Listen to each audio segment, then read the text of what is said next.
old school in it tonight. Off the guest. Pooh, you we're going straight up tonight. Old school. Check in with you guys. It's been a while. We've had a lot of great guests from Sarah Tiana to Rich Franklin to Joe Rogan to Gabriel to Ralphie. You're going way back. See what Gabriel's doing? What's like he a doing? week in one theater in Chicago did like 20,000 seats. Oh, please. This week. Then he comes here. He does 3 nights somewhere in Anaheim, and then 2 nights, and then he's off for New Year's, and it's over. If I get out of work early tomorrow, we'll go to his Christmas party. I get out of work early. I don't know what time it's supposed to rain here in L.A. If you guys don't know, when it rains in L.A., everything goes off kabang. So if you got to leave for work and be there at 8, you usually leave at 7. You got to leave at like 5:45 tomorrow. I wish I was lying to you guys. It's the sad truth. They fall the fuck apart. When you live in Colorado and it snows, it's amazing how it didn't affect them at all. Like, snow was just another day for those people. Like, it snowed a foot. People are still on time at work. You know, when you live in New York, when I lived in New York back in the 80s and it would snow, the city would shut down. This is a huge metropolitan city with so many things available to it. And the city would shut down. Then a small town like Aspen, Colorado, it snows a foot and it's gone in 2 fucking hours. My mom calls me a wimp now. She called me wimp the whole week because I said it was like cold, it was chilly, it was like 55 degrees. And she's coming from Boston. She's like, you're such a wimp now. Oh, no, it was cold in the fucking mornings.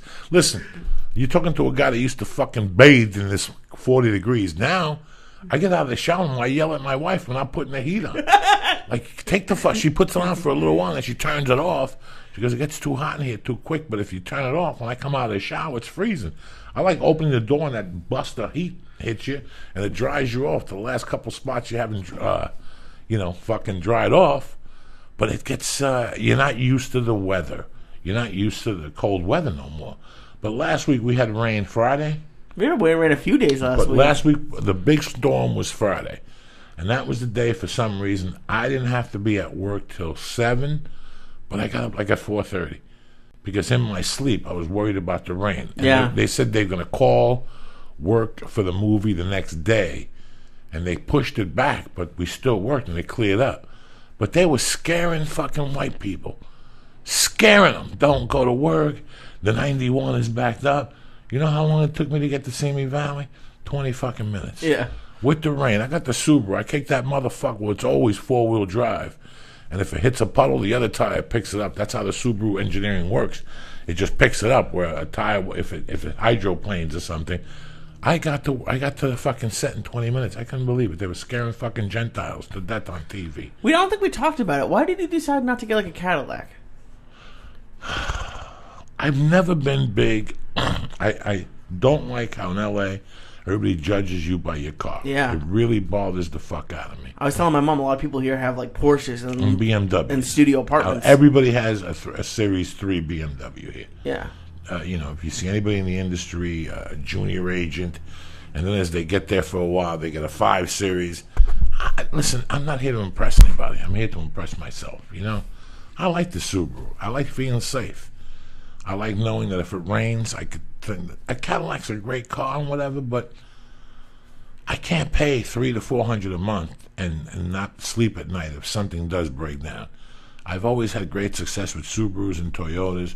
Why would I want to change it now at this point? Yeah. If I start making an abundance of fucking money, my second car would be a Cadillac or something. But then I gotta have a family, so I can't be selfish. It'd have to be like, you know what I'm saying. Plus, with your daughter, you don't want to have like messes in the back of a Cadillac, I guess. Listen, she could do whatever the fuck she wants. As long as I pay for the car, it's my fucking car, and they're going to throw apples on it. Kids are going to be kids. Yeah. I went to the park with Saturday, and there was a soccer thing going on, a soccer camp, and it was kids her age, a little older. Some kids knew what the fuck was going on. The other kids would just do bots. They were just there out in the sun, walking around, half fucked up. There was a camp for like 2-year-olds and one for like 4-year-olds. And I'm walking around, I'm watching those 2-year-olds because I could see if I could put her in here, and my wife and her are battling. I'm like, what's going on? She goes, she wants to go down. I go, then let her fucking go down there. I go, you're going to sit there and battle with her, and you got to pick your battles with these kids. She's going to run down there anyway. She's going to walk around, touch the net, touch the ball, and then she's going to walk away from those kids. No, she's not. I picked her up, walked her down. That's exactly what she did. She kicked the ball, She saw 20 kids. She looked around. She goes, I don't need this shit. I don't live by myself. She walked away. But we signed her up. Oh, that's cool. She's going next Saturday, 11 o'clock. Yeah. Even though she might not like it, she'll like it. It's kicking the ball. It's running around, falling in leaves. They got 2 coaches there. They coach her. They tell you what to do. You know, she's mingling. This is what they're supposed to do so they grow up with fucking social skills. You know, you got to wonder all this shit. They talk about cops and all this. You know, when I was growing up, cops were more involved with you in the neighborhood. There was the same cop patrolling the same neighborhood. He got to know you. If something went on, he came and saw you. You talked to him. He asked you questions. And now you have all these complaints of cops and aggressive behavior, you know, towards excessive force, yeah. Excessive force, whatever the fuck they want to call it. And it's because maybe they don't have the right social skills. We do live in a computer generation. Yeah.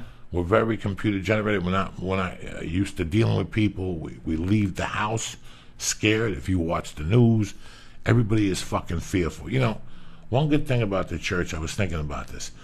When I first got into the church, when I got into Beauty and the Beast or the church, it wasn't to expose Bigfoot. It wasn't to expose steroids. It wasn't to expose Hollywood people that are gay. It wasn't to expose anything. It was to expose life's bullshit that we get fed, and either you believe it or you fucking don't and move on, you know? And, do you get nervous, Blow? Because I went to the movies with my mom today, and for a second, when they were doing that thing, like if you see any suspicious people, tell somebody, for a second I was like, what would I do if a gunman came in here and I'm here with my mom? When I'm by myself, I don't really worry about it. But, like, do you worry about it now when you're going out with Mercy and stuff? I worry about everything and everything. and you'd be an asshole if you wouldn't.